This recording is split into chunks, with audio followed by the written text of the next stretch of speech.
प्रभु यीशु मसीह नासरी के नाम से मैं आप सबका बुधवार की इस विशेष प्रार्थना सभा में स्वागत करता हूं। नबी हबक्कुक की पुस्तक उसका पहला अध्याय 1 से 4 ये हमारे डिवोशन का आज पार्ट है और मैं आपसे निवेदन कर रहा हूं कि आप इसे निकाल लें। हबक्कुक नबी की पुस्तक उसका पहला अध्याय पद 1 से 4 तक। और इसके पहले कि हम इस कलाम में चलें, हमारी बहुत प्रिय सिस्टर हैं सिस्टर पुष्पा चरण, जो पीजीआई की सेवानिवृत्त सिस्टर हैं और उन्होंने बहुत सारे गीत मेरे पास में भेजे हैं। एक गीत मैं आज आपके सामने उसके कुछ स्टैंजा मैं चाह रहा हूं कि इसके पहले कि हम लोग डिवोशन की तरफ चलें, आप इसको सुन लें।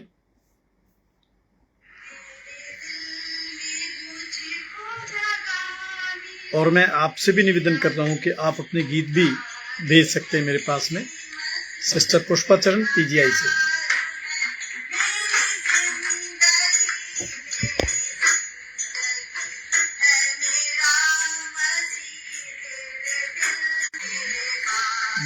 अभी थोड़ी देर 1 घंटा को तो इससे वक्त ठीक नहीं है।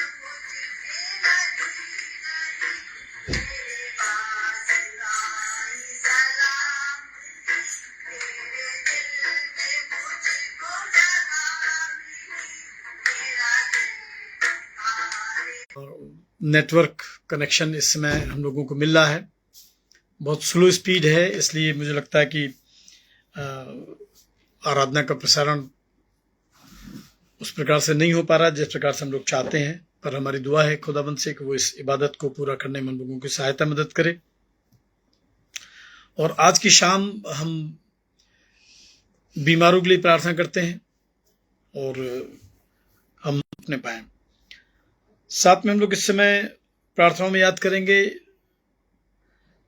एक हमारे पारिवारिक मित्र हैं, उनका परिवार है मोहित मल्होत्रा, जो मेंटल थोड़ी सी डिसऑर्डर में आ गए हैं और नूर मंजिल से उनका ट्रीटमेंट चल रहा है। वो नूर मंजिल में एडमिट है। हमारी दुआ है परमेश्वर इस परिवार के विश्वास को बढ़ाए और वो नौजवान भाई हमारे ठीक हों और स्वस्थ होकर घर को लौटने पाएं। इनको मेरी रिक्वेस्ट है कि दुआओं में जरूर याद करें।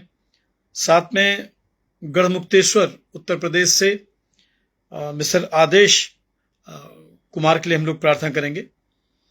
और वो बीते कुछ समय से फीवर से पीड़ित हैं और ये वायरल फीवर है। फीवर, वोमिटिंग और इंडाइजेशन, बहुत सारी और कॉम्प्लिकेशन है, उनके लिए हम लोग प्रार्थना करेंगे। साथ में हम लोग प्रार्थना करेंगे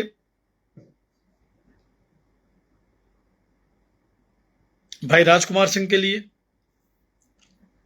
उनकी पत्नी, बच्चों के लिए, बेटे सिमोन के लिए प्रार्थना करेंगे। उनकी बुजुर्ग माँ हैं मिसेस एसजे सिंह, उनके लिए हम लोग प्रार्थना करेंगे। हम लोग प्रार्थना करेंगे गोरखपुर से मिसेस सविता थॉमसन और उनके हस्बैंड भाई अजीत थॉमसन के लिए, उनके परिवार के लिए, बच्चों नाती पोतों के लिए प्रार्थना करेंगे। विशेष रूप से हम प्रार्थना करेंगे अभिजीत थॉमसन के लिए, जिनके बेटे हैं, और उनकी धर्मपत्नी नेहा थॉमसन के लिए, उनके दोनों प्रिय बच्चों के लिए, अभिनीत और अग्रिमा के लिए। हम लोग प्रार्थना करेंगे आगरा से डॉक्टर विनय विंसेंट वॉकर के लिए, उनकी धर्मपत्नी डॉक्टर मिसेस साक्षी वॉकर के लिए, दोनों बच्चों के लिए, सायसा के लिए, वरदान के लिए। हम लोग चंदौली उत्तर प्रदेश से हम लोग इस समय प्रार्थना करेंगे रेवरेंड गिरीश चंद्रा के लिए, उनकी धर्मपत्नी मिसेस निर्मला चंद्रा के लिए, उनके परिवार के लिए। भाई डायमंड रॉबिन्सन के लिए हम लोग प्रार्थना करेंगे, उनकी पत्नी प्रीति रॉबिन्सन और बेटे डैनियल के लिए। और भाई साइमन रॉबिन्सन हैं, उनकी पत्नी सारा रॉबिन्सन, उनके लिए भी हम लोग प्रार्थना करेंगे। हम लोग प्रार्थना करेंगे सिस्टर लिसम्मा सोलंकी के लिए, उनके परिवार के लिए, उनके हस्बैंड हैं हमारे आदरणीय भाई कालिब सोलंकी, उनके बेटे बहू के लिए प्रार्थना करेंगे, डॉक्टर शिखा के लिए और एलेक्स सोलंकी के लिए हम लोग प्रार्थना करेंगे। साथ में पीजीआई से एक बहुत प्रिय परिवार है मिस्टर जॉन एच लाल, उनकी धर्मपत्नी मिसेस शर्मिला जॉन, दोनों बच्चों के लिए, सिसिल और सिंड्रेला के लिए हम लोग प्रार्थना करेंगे। हम लोग प्रार्थना करेंगे मिस्टर दिनेश लाल, उनकी धर्मपत्नी मिसेस पुष्पा लाल के लिए, और उनकी बेटी है मोनिका नैन्सी लाल, उनके लिए हम प्रार्थना करेंगे। नेहा शिरीन लाल, उनकी बड़ी बेटी, उनके परिवार के लिए भी हम लोग प्रार्थना करेंगे। साथ में हम लोग प्रार्थना करेंगे भाई गुंजन मैसी, उनके परिवार के लिए, उनकी बुजुर्ग माँ के लिए, दोनों भाइयों के लिए, उनके परिवारों के लिए भी हम लोग प्रार्थना करेंगे। Saint Andrews post graduate college Gorakhpur से डॉक्टर सी विजय कुमार, उनके परिवार के लिए हम लोग प्रार्थना करेंगे। उनकी धर्मपत्नी, दोनों बच्चे हैं बैरिन और शेरिन, उनके लिए प्रार्थना करेंगे। गोरखपुर से डॉक्टर राजे दास, उनकी धर्मपत्नी मिसेस अनीता दास के लिए हम लोग प्रार्थना करेंगे, परिवार के लिए प्रार्थना करेंगे। हम लोग प्रार्थना करेंगे रुद्रपुर उत्तराखंड से भाई प्रदीप मैसी के लिए, जो मेल नर्स हैं, उनके परिवार के लिए प्रार्थना करेंगे। हम लोग प्रार्थना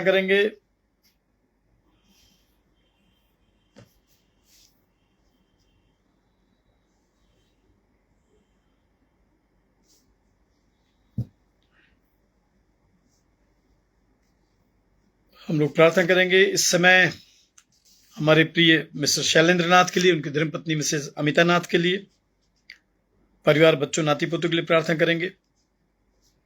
गोरखपुर से भाई अमित रॉबर्ट हैं, उनकी धर्मपत्नी डॉक्टर कंचन रॉबर्ट के लिए हम लोग प्रार्थना करेंगे।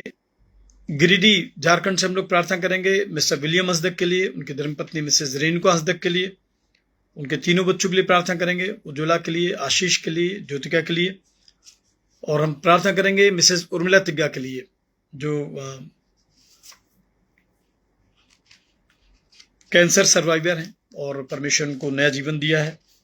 उनके हस्बैंड के लिए मिस्टर जूलियस तिग्गा के लिए, तीनों बच्चों के लिए, कैथरीन, आयरिस और रमन के लिए प्रार्थना करेंगे। हम लोग प्रार्थना करेंगे देव परिवार के लिए, मिसेस सुष्मिता देव, उनके परिवार के लिए, मिसेस पुष्पिता देव, उनके परिवार के लिए। विशेष रूप से जयंती देव के लिए प्रार्थना करेंगे, जो उनकी बहू हैं, उनके हस्बैंड कुणाल देव के लिए। शौर्य और छोटी बेटी मिस्टी के लिए प्रार्थना करेंगे। हम लोग प्रार्थना करेंगे सिस्टर शैला तिग्गा के लिए, उनके हस्बैंड भाई संजय तिग्गा के लिए, दोनों बच्चों के लिए, निखिल और निमिषा के लिए। सिस्टर पुष्पा चरण के लिए हम लोग प्रार्थना करेंगे, जो बहुत सुनाया, तेरे दिल में मुझको जगह मिली, मेरा दिल पुकारे मसीह मसीह। हम उस परिवार के लिए प्रार्थना करेंगे। साथ में हमारे एक मित्र हैं भाई शैलेंद्र श्रीवास्तव, उनके लिए, उनके बेटे प्रखर श्रीवास्तव, जो इस समय मानसिक समस्याओं से जूझ रहे हैं, उनके लिए प्रार्थना करेंगे। उनके बड़े बेटे हैं प्रज्ञान श्रीवास्तव, उनके लिए भी दुआ करेंगे, उनकी पत्नी के लिए। और इस समय हम लोग प्रार्थना करेंगे जो हमारे परिवार, भाई बहन, विश्वासी लोग इस ऑनलाइन प्रार्थना सभा में शामिल हैं, हर एक जीवन के लिए, हर एक परिवार के लिए हम प्रार्थना करेंगे।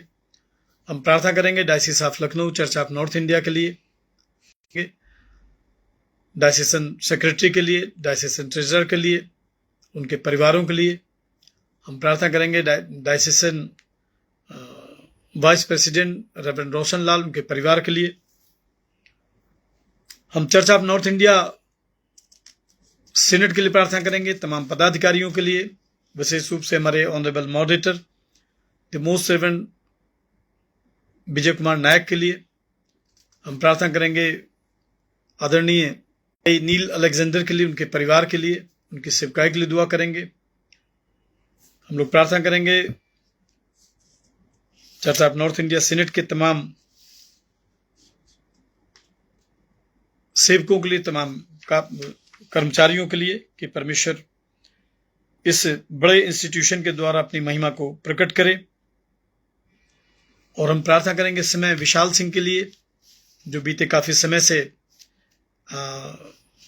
किडनी स्टोन से जूझ रहे हैं। परमेश्वर उनके स्टोन से उनको आज़ादी दे और उनको रिलीफ मिलने पाए।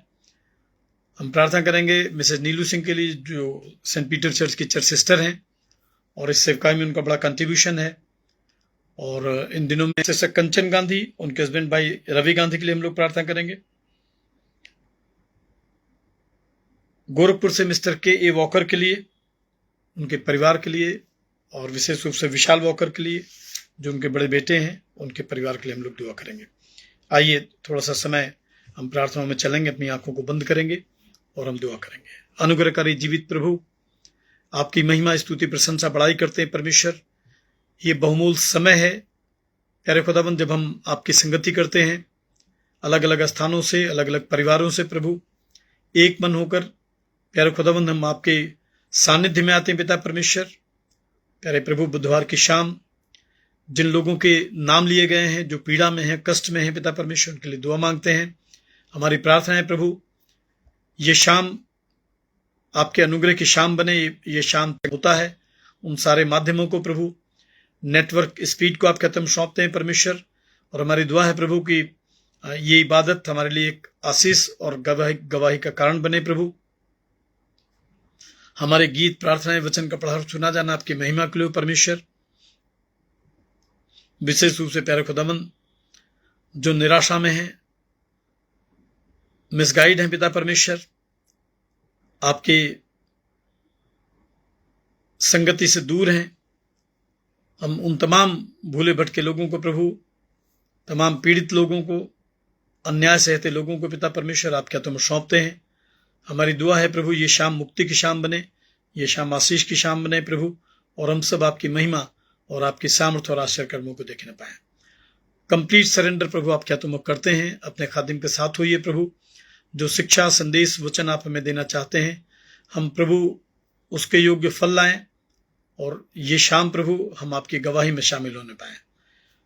सारा आदर, प्रशंसा, महिमा, गौरव आपको देते हैं, और ये दुआ हमारे मुक्तिदाता, हमारे उद्धारकर्ता प्रभु यीशु ख्रिस्त के नाम से मांगते हैं, आमीन। आइए प्रभु की महिमा में हम सब गीत गाएंगे। और आराधना में है छुटकारा, आराधना में है चंगाई, आराधना में है छुटकारा, आराधना में है चंगाई। शरीर दे आत्मा में शांति आनंद देता है, जान से भी प्यारा प्रभु। शरीर दे आत्मा में शांति आनंद देता है, जान से भी प्यारा प्रभु। प्रार्थना करो, आराधना करो, वो अच्छा है, कितना भला है। प्रार्थना करो, आराधना करो, वो अच्छा है, कितना भला है। छुटकारा पाएगा, ढूंढोगे तो पाओगे, खटखटाओ खुलेगा, स्वर्ग की आशीषें पाओ तुम मुझसे अभी। खटखटाओ खुलेगा, स्वर्ग की आशीषें पाओ तुम मुझसे अभी। प्रार्थना करो, आराधना करो, वो अच्छा है, कितना भला है। प्रार्थना करो, आराधना करो, वो अच्छा है, कितना भला है। छुटकारा पाए हमेशा, हालेलुया, छुटकारा। धर्मी जन की प्रार्थना, विश्वास की प्रार्थना, तोड़ती है सारा बंधन। धर्मी जन की प्रार्थना, विश्वास की प्रार्थना, तोड़ती है सारा बंधन। प्रार्थना करो, आराधना करो, वो अच्छा है, कितना भला है। प्रार्थना करो, आराधना करो, वो अच्छा है, कितना भला है। छुटकारा पाए हमेशा, हालेलुया। छुटकारा की भविष्यवाणी की पुस्तक है, और बहुत छोटी बुक है ये, जिसमें कुल 4 अध्याय हैं। नहीं, हबक्कुक की पुस्तक, उसमें 3 अध्याय हैं, और ये एक दर्शन की किताब है। आज इस पे हम लोग बातचीत करेंगे, और हमारी प्रार्थना है कि परमेश्वर इस वचन के द्वारा हम हबक्कुक नबी ने दर्शन में पाया, हे यहोवा, मैं कब तक तेरी दुहाई देता रहूंगा और तू न सुनेगा। मैं कब तक तेरे सन्मुख उपद्रव चिल्लाता रहूंगा, क्या तू उद्धार नहीं करेगा। तू मुझे अनर्थ काम क्यों दिखाता है। क्या कारण है कि तू उत्पात को देखता ही रहता है। मेरे सामने लूटपाट और उपद्रव होते रहते हैं, और झगड़ा हुआ करता है, और वाद विवाद बढ़ता जाता है। इसलिए व्यवस्था ढीली हो गई, और न्याय कभी नहीं प्रकट होता। दुष्ट लोग धर्मी को घेर लेते हैं, इसलिए न्याय का खून हो रहा है। ये परमेश्वर का पवित्र वचन है। परमेश्वर इस वचन पर अपनी आशीष दे। आइए हम इसके पहले कि आज के कलाम की तरफ चलें। कुछ छोटे कोरस हैं, छोटे गीत हैं, उसको हम लोग गाएंगे। यीशु के पीछे मैं चलने लगा, ना लौटूंगा, ना लौटूंगा। यीशु के पीछे ना लौटूंगा, गर कोई मेरे साथ ना आए, गर कोई मेरे साथ ना आए, गर कोई मेरे साथ ना आए, ना लौटूंगा, ना लौटूंगा, ना लौटूंगा, ना लौटूंगा। संसार को छोड़कर, सलीब को लेकर, संसार को छोड़कर, सलीब को लेकर, संसार को छोड़कर का इनकार न करूं। अगर मैं उसका इनकार न करूं, ताज पाऊंगा, ताज पाऊंगा, ताज पाऊंगा, ताज पाऊंगा। आइए दुआ करेंगे। प्यारे प्रभु, परमेश्वर आपके सिंहासन के सन्मुख हैं, जबकि प्रभु दिन ढलने को है, रात हो चली है। पिता, बुधवार की शाम प्रभु हम चाहते हैं हमारे बोझिल निराश हृदयों को इस वचन के द्वारा प्रभु आज हर एक पर आपके आशीष मांगते हैं। प्रभु धन्यवाद और आदर के साथ परमेश्वर इस दुआ को हमारे मुंजी, हमारे उद्धारकर्ता प्रभु यीशु मसीह के नाम से मांगते हैं। आमीन। Thank you Jesus. आप सबको जय मसीह की। जीवन की बड़ी कठिन और दुर्गम परिस्थितियों में जब मन बोझिल होता है, कोई राह नहीं सूझती, ऐसा लगता है कि सारे दरवाजे मनमानस की बातचीत है, टूटे और पिसे हृदय की आवाज है। परमेश्वर क्या वास्तव में नहीं सुनता है? नबी हबक्कूक परमेश्वर से शिकायत करता है, कंप्लेंट के साथ में परमेश्वर के साथ उसका वार्तालाप शुरू होता कि हे यहोवा, मैं कब तक तेरी दुहाई देता रहूंगा और तू न सुनेगा? मैं कब तक तेरे सन्मुख उपद्रव का मतलब होता है लड़ाई झगड़े, अशांति, अन्याय। और बाइबल में लिखा कि मैं कब तक हैं। अनुशासन में हमारा परिवार रहता है, इसके बाद भी जो विश्वासी हैं, जो धर्मी हैं, जो प्रभु के लोग हैं, उनके जीवन में सबसे जो कठिन समस्याएं हैं उनको इस संसार से मिटा दे। कल मेरी बातचीत हो रही थी, एक बहुत सीनियर एडवोकेट हैं, मैं उनका नाम नहीं ले रहा हूं, और वो इस चीज को कह रहे थे कि परमेश्वर जब अपने पुत्र की हत्या होते आसमान से देख सकता है और वो कुछ नहीं करता, तो आज ऐसे सिनेरियो में जब चारों तरफ करप्शन है, अन्याय है, अधर्म है, उनको क्यों नहीं मिटा देता जो अधर्म करने वाले लोग हैं। और मैं सोचता हूं कि हम किसी डिनोमिनेशन की बात ना करें, पर सिर्फ हम परमेश्वर के वचन से ही बातचीत कर रहे हैं। पर अधर्म है चारों तरफ, ऐसा लगता है कि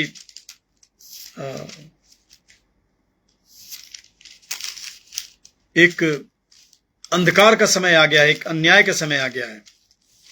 तो पवित्र बाइबल में जब हम पढ़ते हैं तो उसमें लिखा है कि परमेश्वर एक भी अधर्मी के मरने से प्रसन्न नहीं होता है, पर परमेश्वर इससे प्रसन्न होता है कि वो अपना मन फिराएं और परमेश्वर के नजदीक लौट आए। परमेश्वर अधर्मियों के मरने से प्रसन्न नहीं होता है, पर वो इससे प्रसन्न होता है कि वो मन फिराएं और परमेश्वर के नजदीक लौट आएं। इसके बहुत सारे बाइबल में रेफरेंसेज हैं और मैं जरूर इसको आपके साथ शेयर करूंगा। नष्ट होके लौट जाएं, इसलिए परमेश्वर चाहता है कि वो मन फिराएं और परमेश्वर के नजदीक लौट आएं। और मैं उनको बता रहा था कि जो तार्किक बात है वो यही है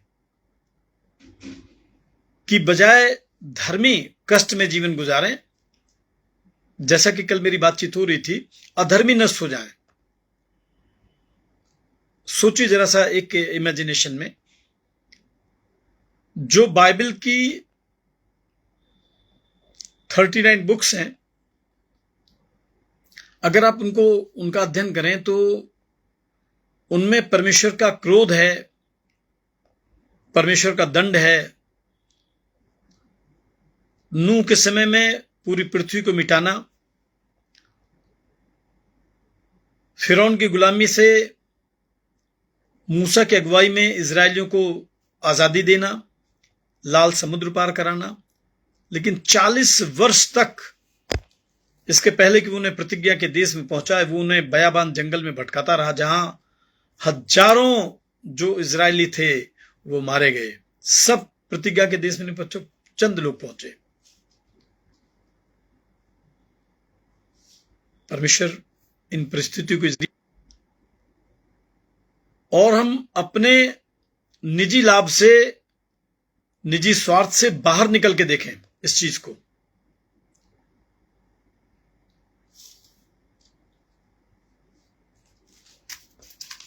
तो हम पाएंगे कि हमारा परमेश्वर दया करने वाला परमेश्वर है। हमें शिकायत होती कि परमेश्वर सुनता नहीं है।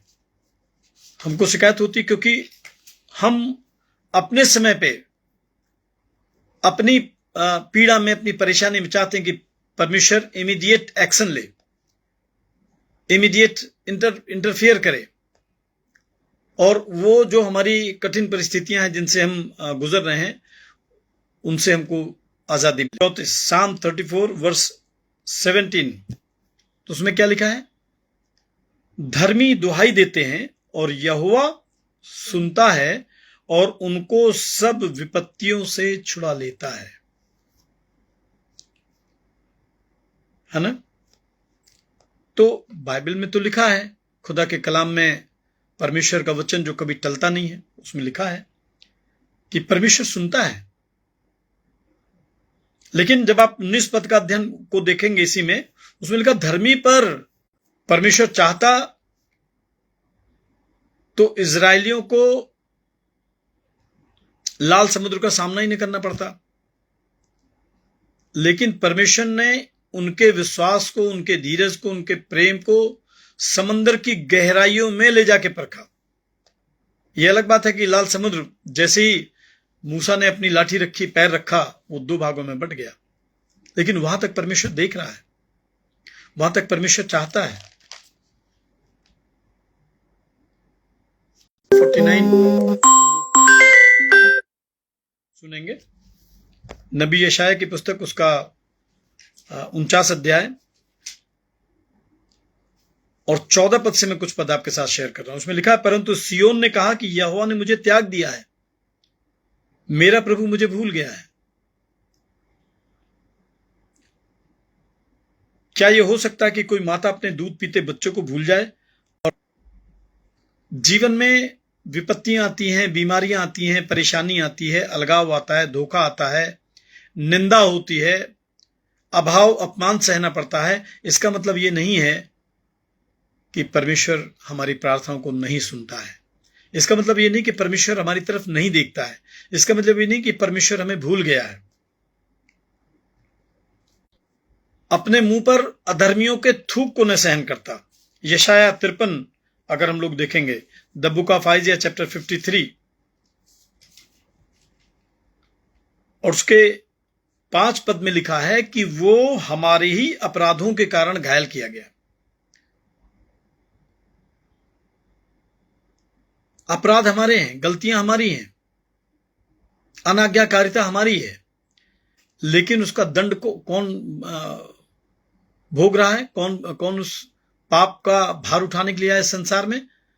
परमेश्वर स्वयं यीशु मसीह के नाम से पुत्र बनकर इस संसार में आया। और बाइबल में लिखा है, हमारे अधर्म के कामों के कारण वो कुचला गया, हमारी शांति के लिए उस पर ताड़ना पड़ी, ताकि उसके कोड़े खाने से हम लोग चंगे हो जाए। चंगाई बिना कोड़े के उसकी सहनशीलता को नहीं जानने पाते।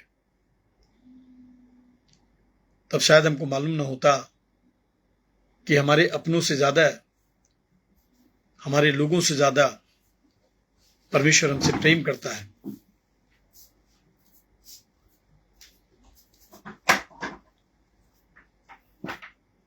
हमारे जीवन में क्यों ऐसा होता है कि हम ईश्वर की तरफ चलते हैं, ईश्वर का काम करते हैं, एक बहुत डेडिकेटेड लाइफ हमारी है, प्रभु से प्रेम करते हैं, प्रभु के कामों में मदद करते हैं, इसके बाद भी हमारे जीवन में तकलीफें आती, बिल्कुल आएंगी। क्योंकि अगर वो मनुष्य होकर सताव सह सकता है, मत्ती की इंजील उसका 7 अध्याय और 13 पद जब आप पढ़ेंगे, इसीलिए उसने बता दिया था कि उसका रास्ता कैसे कठिन है। उसमें लिखा है कि सकेत फाटक से प्रवेश करो, क्योंकि चौड़ा है वो फाटक और सरल है वो मार्ग जो विनाश को पहुंचाता है। अगर जीवन में इन चीजों को हम अपने हिस्से में नहीं लेना चाहते हैं तो हम विनाश के रास्ते पे बढ़ना चाहते हैं, और परमेश्वर कभी नहीं चाहता कि उसके बेटे और बेटियों में से एक भी नष्ट हो। और बाइबल में बहुतेरे हैं जो उस पर चलते हैं, सुविधाजनक मार्ग चाहते हैं, सम्मानजनक मार्ग चाहते हैं, क्रूस के सफर में क्रूस उठाने से बचना चाहते हैं। 14 पद में लिखा, क्योंकि सकेत है वो फाटक और कठिन है वो मार्ग जो जीवन को पहुंचता है, और बहुत थोड़े हैं जो उसको पाते हैं, बहुत थोड़े उस पर चलते हैं।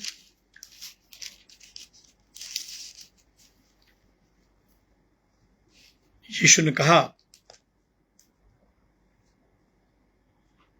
और ये एक ऐसी आज्ञा है, ये एक ऐसा इनविटेशन है जो एटलीस्ट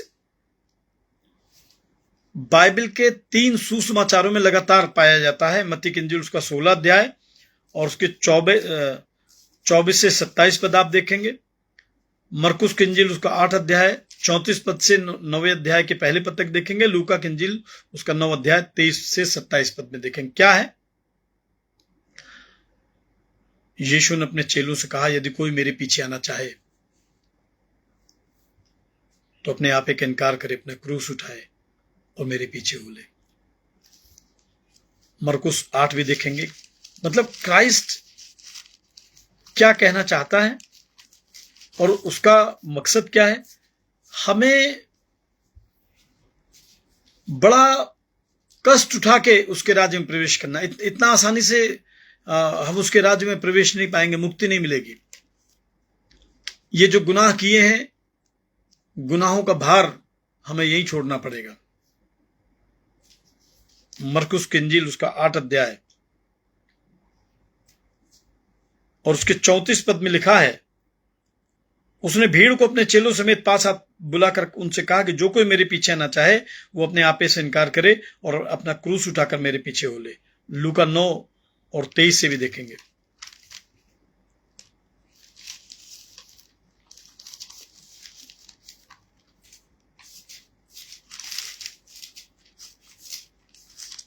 पढ़ेंगे तो उस हर अनुयायी से, हर विश्वासी से क्राइस्ट का ये वचन है, क्राइस्ट का ये संदेश है।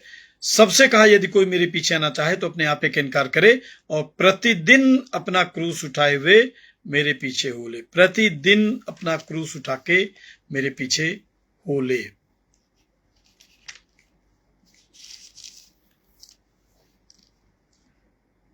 हबक्कुक परमेश्वर से कहता है कि तू कब तक नहीं सुनेगा और मैं उपद्रव चिल्लाता रहूंगा और तू उद्धार नहीं करेगा।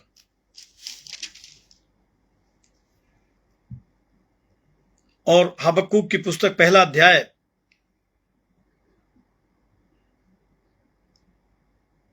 और उसके 12 पद से मैं आपके साथ शेयर कर रहा हूं।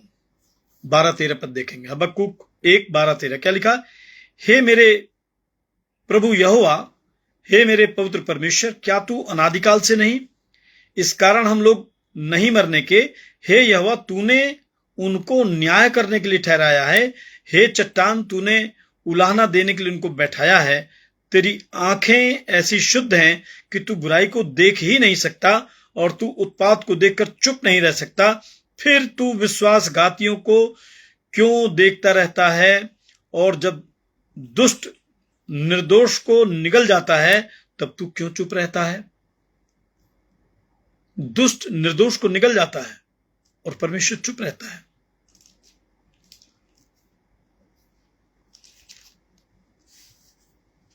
याकूब की पत्री निकालेंगे।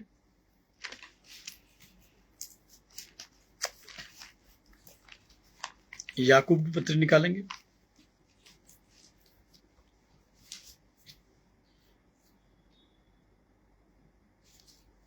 ऐसा क्यों होता है? इसका अंजाम क्या होगा? याकूब 5 मैं जल्दी जल्दी आपके साथ शेयर कर रहा हूं, कुछ पद पढ़ेंगे। सबसे पहले समझें, उसके 6वें पद में लिखा, तुमने धर्मी को दोषी ठहराकर मार डाला, वो तुम्हारा सामना नहीं कर सकता। एक धर्मी के साथ अधर्मियों का घेराव, अधर्मियों का मिसबिहेव और उनकी रक्षा करने वाला कोई नहीं है। इसका पनिशमेंट क्या है? परमेश्वर कैसे इनसे पलटा लेगा?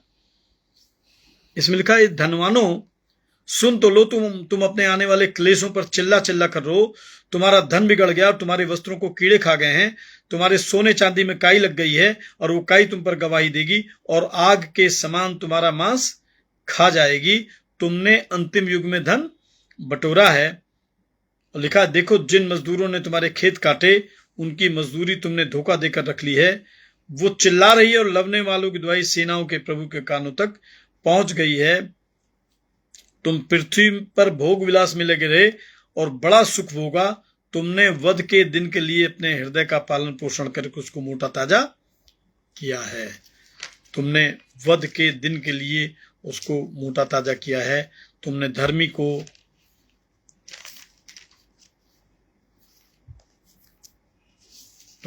को मार डाला, वो तुम्हारा सामना नहीं कर सकता।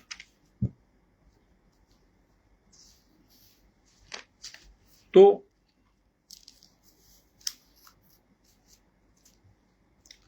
जब अधर्म से धर्म की तरफ हम बढ़ते हैं, अन्याय से न्याय की तरफ चलते हैं, अंधकार से प्रकाश की तरफ चलते हैं, तो कुछ कठिन परिस्थितियों से हमको गुजरना पड़ता है।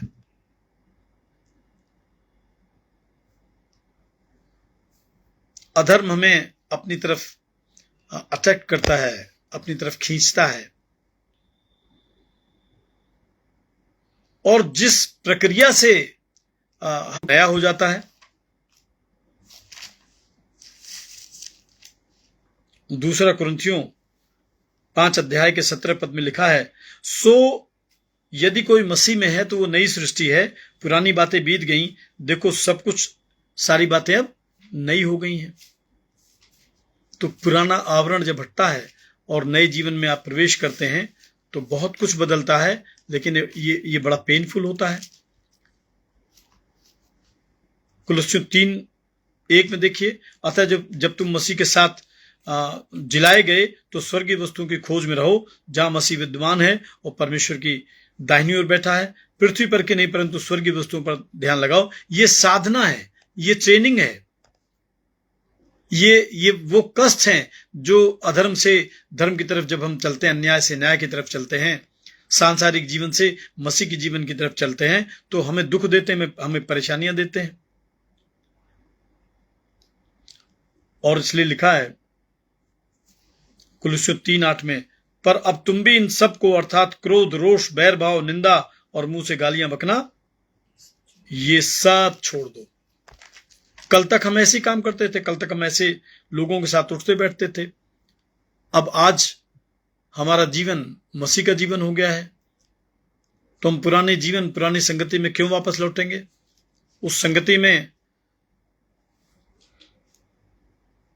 जब हम उसको छोड़ के बाहर निकलेंगे तो वो जो गंदी आदतें हैं, वो जो बुरी संगति है, वो हमें बड़ी दुखदाई होगी, हमारे लिए बड़ी कष्टदायी होगी।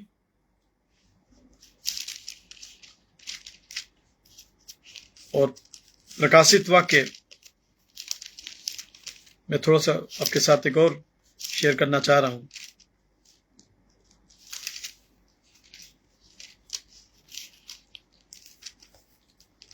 प्रकाशित वाक्य उसका 2 अध्याय, प्राण देने तक विश्वासी रहे तो मैं तुझे जीवन का मुकुट दूंगा। प्राण देने तक विश्वास योग्य रहे तो मैं तुझे जीवन का मुकुट दूंगा। नबी हबक्कूक 1 अध्याय 3 पद में लिखा, तू मुझे अनर्थ काम क्यों दिखाता है? क्या कारण है कि तू उत्पात को देखता रहता है? मेरे सामने लूटपाट, उपद्रव होते हैं, झगड़ा हुआ करता है, वाद विवाद बढ़ता जाता है। इसलिए व्यवस्था ढीली हो गई है, न्याय कभी नहीं प्रकट होता। दुष्ट लोग धर्मी को घेर लेते हैं, इसलिए न्याय का खून हो रहा है।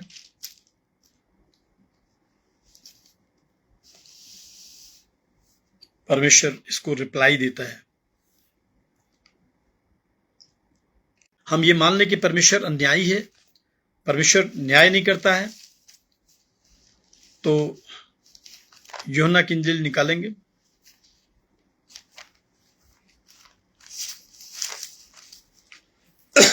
यूहन्ना की इंजील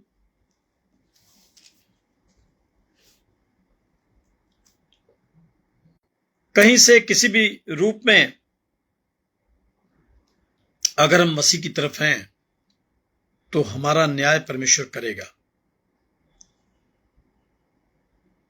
निश्चिंत रहिए, यीशु मसीह जब दोबारा इस संसार में आएगा तो वो लोग जो धार्मिक राह में उत्पीड़न का शिकार हुए हैं, अन्याय का शिकार हुए हैं, उनके सर कलम कर दिए गए हैं, उनकी रोजी रोटी छीन ली गई है,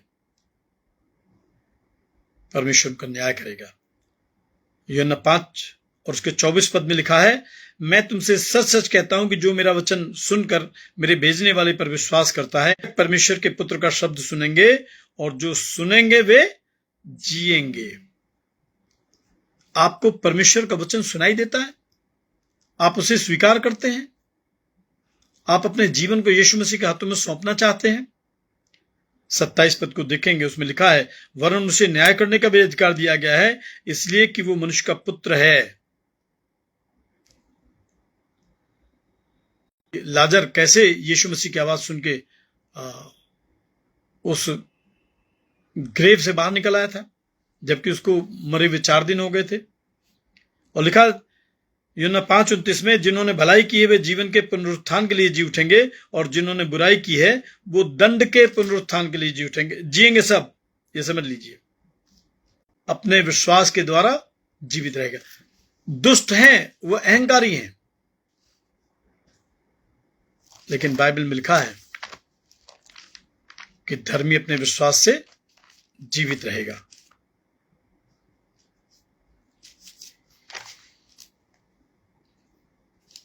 धर्मी अपने विश्वास से जीवित रहेगा। और इब्रानियों 11 पढ़िए, उसमें लिखा है कि विश्वास बिना अपनी इच्छा को पूरा करना, मुझे लगता है कि अगर हम बाइबल में गतसमनी बाग देखें तो ख्रिस्त की यह प्रार्थना हमको याद आती है, जब उसका पसीना लहू की मोटी मोटी बूंदों की तरह जमीन में गिर रहा था। वो देख रहा था कि मेरे साथ क्या होने वाला है, और वो मुंह के बल गिरा प्रार्थना कर रहा है। गलमुछ नोचने वालों के सामने उसने अपना मुंह कर दिया, उसने ऐतराज नहीं किया, उसने किसी को मना नहीं किया। प्रेरित पीटे गए हैं, प्रेरितों की किताब पढ़िए मसीह का नाम लेने में, और बाइबल में लिखा है कि वो कहते हैं कि उसके लिए हम अपमान सहने के योग्य तो ठहरे। अगर हम परमेश्वर के हैं, विश्वासी हैं, तो भरोसा रखिए इस परिस्थिति में परमेश्वर आपको अकेला नहीं छोड़ेगा।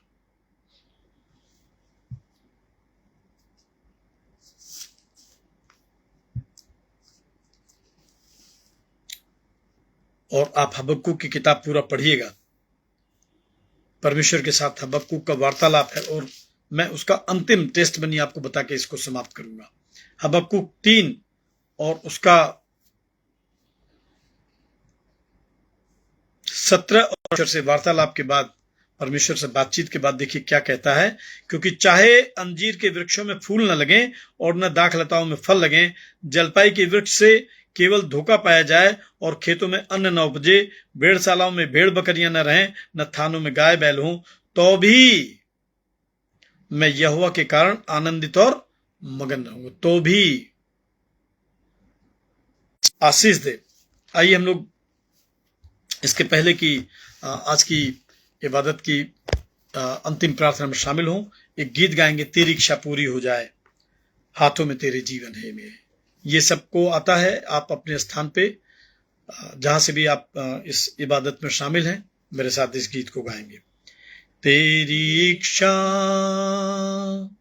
पूरी हो जाए, हाथों में तेरे जीवन है ये। मैं मिट्टी हूं, तू है कुम्हार, मुझको उठा, मुझको बना। मैं मिट्टी हूं, तू है कुम्हार, मुझको उठा, मुझको बना।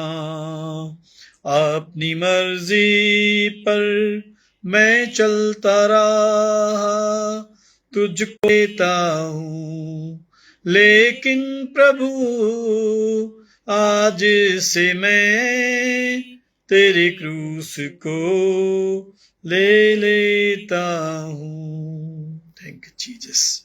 प्यारे प्रभु,